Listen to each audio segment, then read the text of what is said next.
Selamat pagi anak-anak. Sebelum kita mengawali pembelajaran kita hari ini, marilah kita berdoa menurut agama dan kepercayaan kita masing-masing. Berdoa mulai.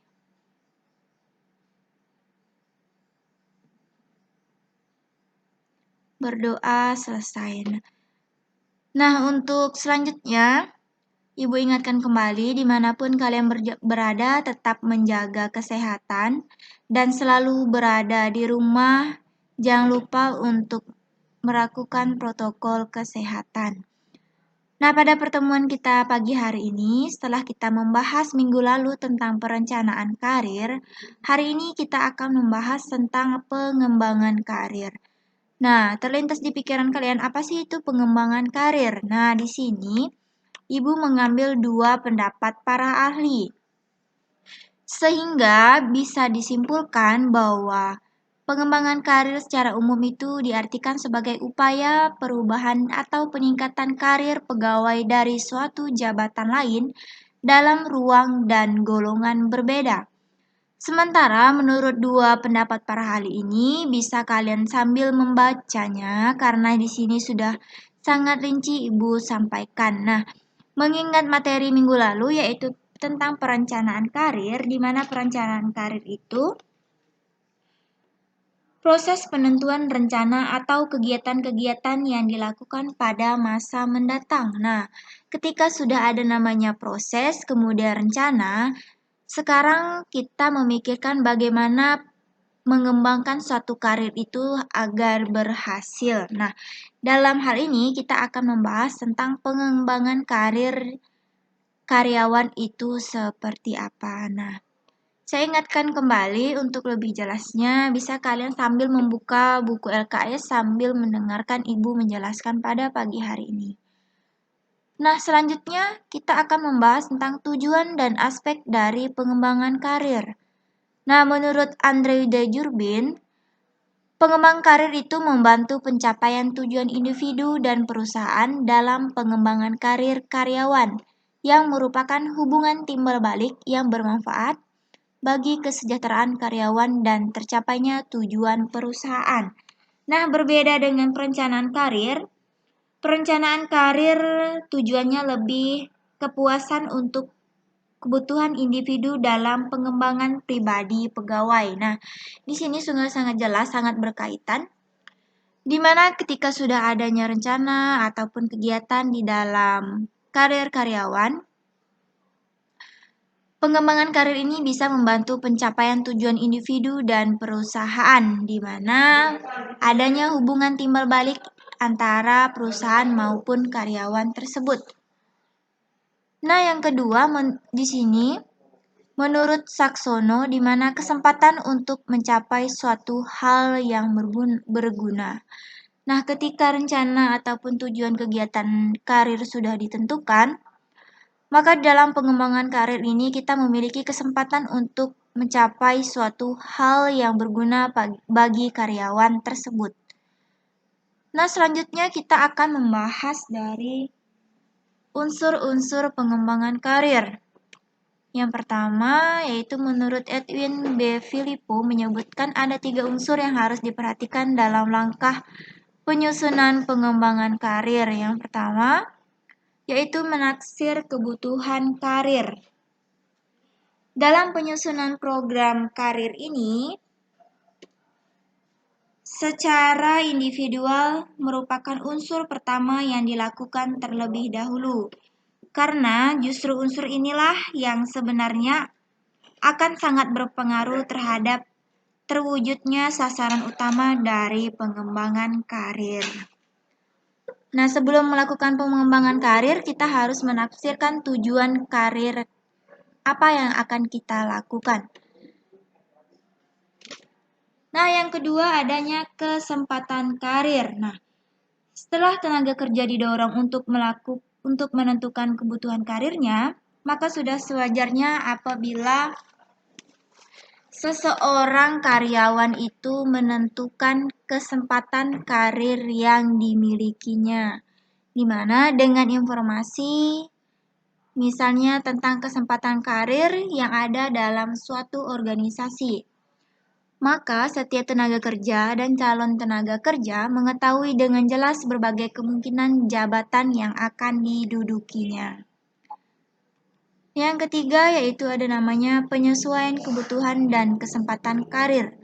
Nah, apabila kedua unsur terdahulu sudah ditentukan, maka kebutuhan karir dan tenaga kerja ataupun kesempatan karir yang tersedia telah ditetapkan, di mana dalam pelaksanaan penyesuaian tersebut dapat dilakukan dengan bantuan program mutasi tenaga kerja atau program pelalihan pembangunan tenaga kerja. Selanjutnya kita akan membahas tentang faktor yang mempengaruhi pengembangan karir. Nah, di sini sudah sangat jelas ditampilkan bahwa ada beberapa faktor yang mempengaruhi pengembangan karir. Nah, di sini Ibu akan menjelaskan secara rincinya saja.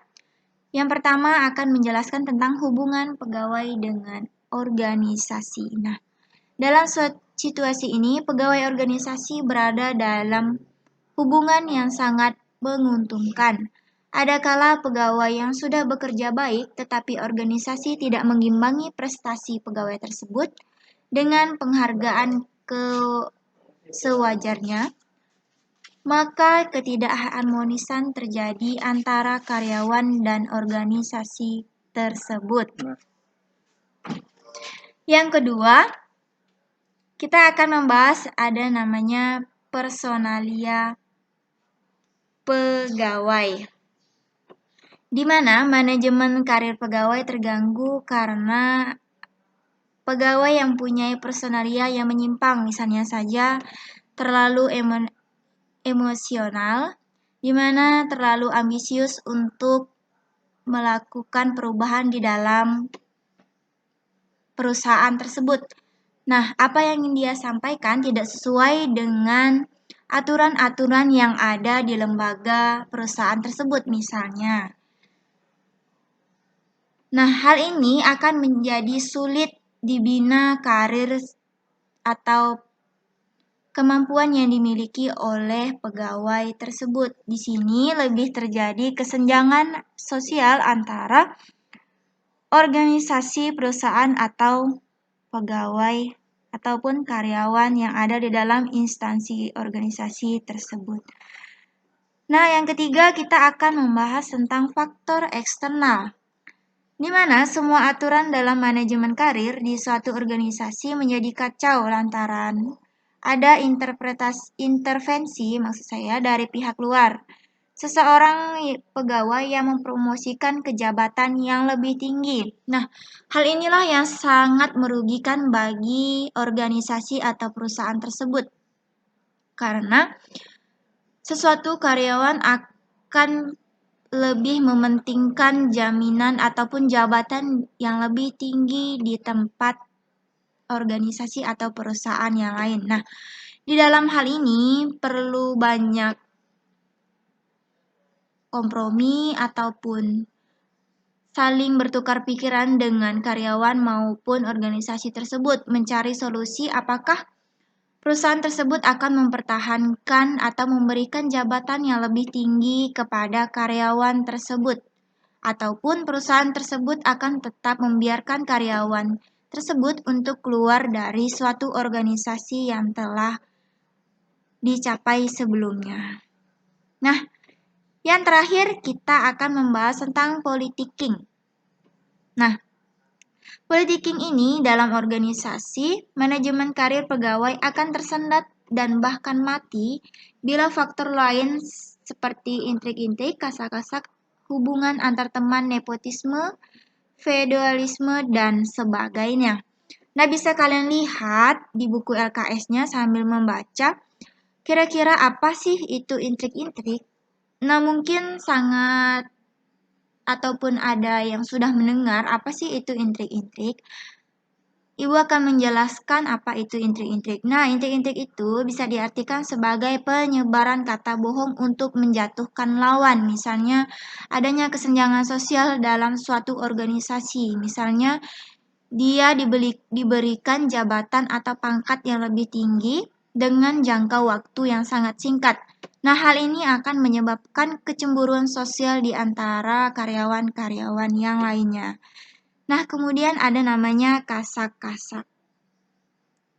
Nah, kasak-kasak ini dimana mempengaruhi orang lain. Nah, ketika dia sudah adanya kesenjangan sosial di dalam suatu organisasi, seperti menjelek-jelekan atau menjatuhkan lawan, maka dia akan mempengaruhi karyawan lain untuk menjatuhkan seseorang tersebut.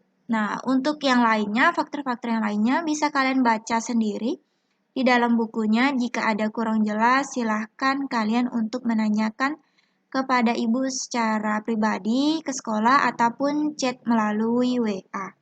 Nah, saya kira untuk faktor yang pengaruhi pengembang karir sudah sangat jelas disampaikan. Jika kurang jelas, bisa kalian baca terlebih dahulu.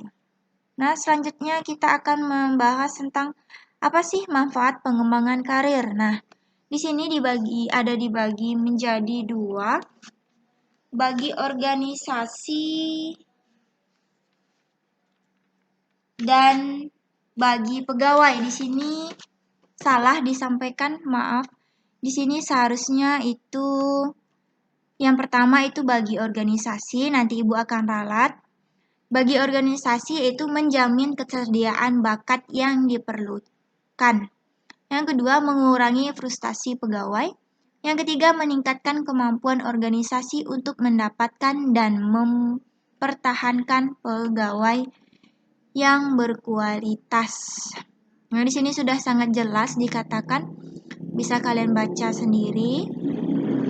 Nah, yang kedua ini bukan bagi organisasi tapi bagi pegawai. Nah, keuntungan bagi pegawainya menggunakan potensi seorang dengan sepenuhnya. Nah, yang kedua menambah tantangan dalam bekerja dan yang ketiga meningkatkan perekonomian. Selanjutnya kita akan membahas tentang penilaian kerja pegawai. Faktor untuk mengembangkan efektivitas dan efisiensi suatu organisasi terlebih dalam situasi pemerintah. Nah, yang pertama, manfaat tujuan bagi organisasi. Nah, manfaat tujuan bagi organisasi ini di mana terjadinya perbaikan kinerja di semua simpul organisasi karena komunitas yang lebih efektif, peningkatan kebersamaan dan loyalitas serta peningkatan kemampuan manajerial. Yang kedua, peningkatan segi pengawasan melekat. Sementara bagi penilai, ya ini yang dimaksudkan yaitu manajer sebuah perusahaan di mana evaluasi kinerja memberikan kesempatan kepada manajer untuk dapat mengidentifikasi ide atau wawasan baru untuk perbaikan manajemen selanjutnya. Yang kedua, meningkatkan kepuasan kerja baik dari para manajer maupun para pelaksananya. Yang ketiga yaitu bagi pegawai, di mana kesempatan untuk umpan balik mengenai kinerjanya. Setiap pegawai memerlukan apa yang disebut umpan balik untuk mengetahui apakah yang dikerjakannya itu sudah benar, sesuai dengan ketentuan yang sudah ditetapkan oleh organisasi tersebut. Nah, yang kedua, pekerjaan manajer memang memberikan umpan balik, namun umpan balik dari evaluasi kinerja diberikan terstruktur dan tidak dikaitkan dengan pekerjaan yang sedang dilakukan oleh karyawan tersebut. Nah, saya kira untuk penilaian kerja pegawai, ini pembahasan yang cukup panjang, jadi kalian bisa sambil membaca, karena Ibu di sini menjelaskan hanya inti dari penjelasan yang ada di buku saja. Nah, selanjutnya kita akan membahas tentang sasaran penilaian kerja. Nah, sasaran dari penilaian kerja yang dikemukakan oleh Agung Sunyoto, di mana membuat analisis kinerja dari waktu yang lalu secara berkesinambungan dan periodik, baik itu kinerja pegawai, pimpinan, dan organisasi atau instansi. Membuat evaluasi kebutuhan pelatihan dan para pegawai melalui audit keterampilan dan pengetahuan.